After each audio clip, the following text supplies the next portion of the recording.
बिस्मिल्लाहिर्रहमानिर्रहीम। अॼु असां ॻाल्हायूं था शुक्रिया अदाई ते ऐं अहसान मञण ते। शुक्रियो मञणु ऐं अहसान मञणु इंसान जे बुनियादी इख़लाक़नि मां आहे ऐं जेको माण्हू शुक्रियो मञींदो थो रहे उन जी शख़्सियत ते उन जा तमामु घणा मस्बत असर पवनि था।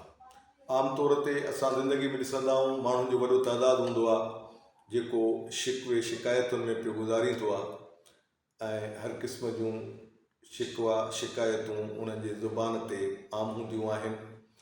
उन जे बजाए जेकॾहिं माण्हू शुक्रिया अदाईअ जो रवैयो अख़्तियार करे ऐं शुक्रिया अदाईअ जा तरीक़ा अख़्तियार करे इंसानु पंहिंजे पाण में हिकिड़ी वॾी तब्दीली महसूसु कंदो। शुक्रिया अदाईअ जो असरु न सिर्फ़ु उन माण्हूअ ते जंहिंजो अवां शुक्रियो अदा कयो था उन ते पए थो, पर इंसान जे पंहिंजे शख़्सियत ते बि पए थो। जॾहिं अवां शुक्रियो अदा करियो था पिया त उन वक़्तु अवांजो रूह, अवांजो ज़हन हिकिड़ी ख़ुशी महसूसु करे थो पियो त अवां हिकिड़े वॾे इंसानी फ़र्ज़ खे निभाए रहिया आहियो ऐं उन ते तव्हांजो सोल, तव्हांजो रूह हिकिड़ो वॾो इत्मीनान हासिलु करे थो पियो। इबादत में बि जॾहिं असां ख़ुदा जे दरबार में वञूं था पिया त सभिनी मज़हबनि में इहो हूंदो आहे त जॾहिं अवां ख़ुदा जे हुज़ूर में बीहो त तव्हां उनजी शुकुर अदाई कयो।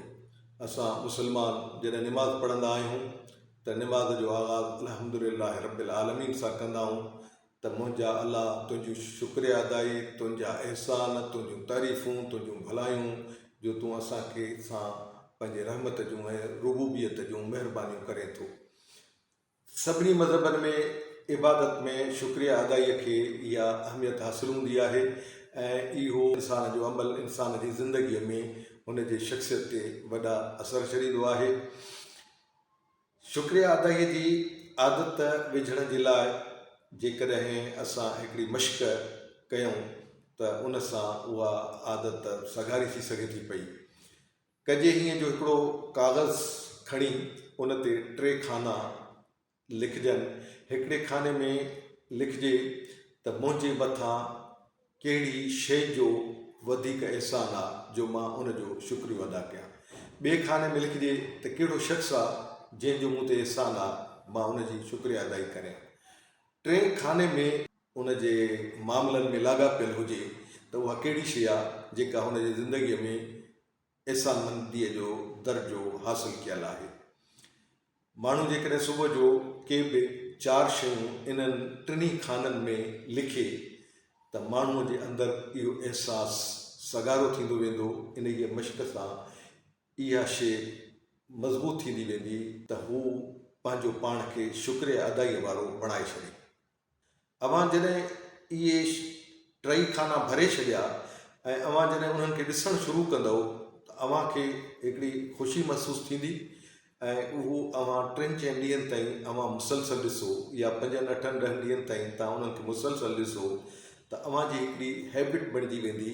अवां शयुनि जे बारे में शुक्रिया अदाई करणु, शयुनि जे बारे में क़नात करणु, अहिड़ी तरह माण्हुनि जे बारे में शुक्रिया अदाई ऐं माण्हुनि जी अहसानमंदी मञण जो हिकिड़ी जेका हैबिट आहे उहा अवां जी मज़बूत थींदी वेंदी। आम तौर ते असां माण्हुनि जी आदत हूंदी आहे त पर पुठ कंहिंजी अहसानमंदी मञूं, पर जॾहिं तव्हां उन्हनि जे रूबरू दोस्तनि जे विच में या रूबरू उन्हनि जी अहसानमंदी मञूं था पिया त उन जो तिहाई वधीक उन ते असरु पए थो पियो ऐं उन माण्हू जे दिलि में ज़हन में अञा तव्हांजे लाइ इज़त वधे थी पई।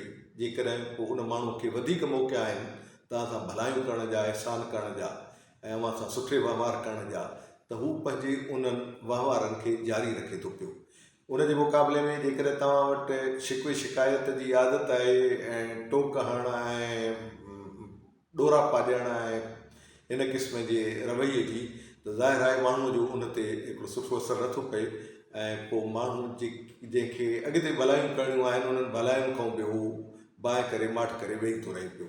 इन सां माण्हू पंहिंजो नुक़सानु करे थो पियो, माण्हू पंहिंजो फ़ाइदो हासिलु नथो करे। सभ खां भलो असरु माण्हूअ जे पंहिंजी शख़्सियत ते पए थो पियो त माण्हू जी शख़्सियत जेको आहे उहा क़नात वारी ऐं अहसानमंदीअ वारी बणिजे थी पई ऐं हू माण्हू हमेशह शुकुर सां पंहिंजी ज़िंदगी गुज़ारे थो पियो। हुन जे तबियत में, मिज़ाज में लूंझ लालच, ख़ुदगर्ज़ियूं, इन क़िस्म जूं शयूं, इन क़िस्म जा मनफ़ी क़दर जेके आहिनि उहे उन्हनि जा रस्ता बंदि थींदा वञनि था पिया ऐं हिकिड़ी वॾी इत्मीनान वारी ख़ुशीअ वारी जेको आहे उहा ज़िंदगी गुज़ारे थो पियो ऐं हुनजी शख़्सियत माण्हुनि में हिकिड़े सुठे स्वभाव वारी शख़्सियत मशदरी थिए थी पई ऐं हुनखे समाज में पंहिंजी सोसाइटी में दोस्तनि में इज़त जे नज़रुनि सां ॾिठो वञे थो पियो। ऐं सभ खां वॾी ॻाल्हि त इहा असांजे खलकणहार खे पसंदीदा इंसान जी आदत आहे त इंसान जूं छोकिरियूं मञे। जेको माण्हू इंसाननि जूं छोकिरियूं नथो मञे त उहो ख़ुदा जो शुक्रगुज़ार बि नथो बणिजे। इन करे ख़ुदि ख़ुदा जी शुक्रगुज़ारीअ जे लाइ असां इंसाननि जे छोकिरियूं ऐं उन्हनि जी इंसानमंदी मञण जी सूरत में असां पंहिंजी इन आदत खे सगारो कयूं त असां पंहिंजे शख़्सियत खे तमामु भलो, मुअसिर, असराइतो ऐं फ़ाइदेमंद बणाए सघूं था पिया।